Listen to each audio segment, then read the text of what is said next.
પારડીના પલસાણા ગામે પારડી પોલીસે મધ્યરાત્રિએ છાપો મારી 7 જુગારિયાઓને ઝડપ્યા। પારડી પોલીસ મથકના પીઆઈ જીઆર ગઢવીને બાતમી મળી હતી કે પલસાણા ગામે જોશીવાડ ખાતે હિરેનકુમાર સુરેશ ચંદ્ર જોશી પોતાના મકાનમાં ગેરકાયદેસર રીતે ગંજી પાનાની પત્તીઓ વડે હાર-જીતનો જુગાર રમાડે છે।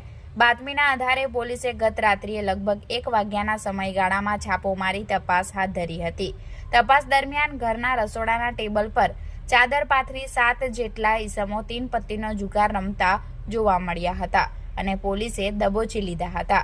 પોલીસે સ્થળ પરથી મકાન માલિક હિરેનકુમાર સુરેશચંદ્ર જોશી સહિત 6 જુગારિયાઓ નિમેશકુમાર અરવિંદભાઈ પટેલ, અસિત ઉર્ફે ગુરુ ચંદ્રકાંત દેસાઈ, હિરલ પરસોત્તમભાઈ ડોડિયા તેમજ ચિંતુ રઘુભાઈ નાયકા, યતીન દિલીપભાઈ દેસાઈ અને મુકેશ અશોકભાઈ પટેલને ઝડપી પાડ્યા હતા। તપાસ દરમિયાન પોલીસે દાવ પર મૂકેલા રોકડા રૂપિયા 900 અંગ ઝડપી કરી મળી આવેલા રોકડા રૂપિયા 17,660 તથા 6 મોબાઈલ ફોનની કિંમત રૂપિયા 21,500 એમ કુલ રૂપિયા 40,060નો મુદ્દામાલ જપ્ત કર્યો હતો।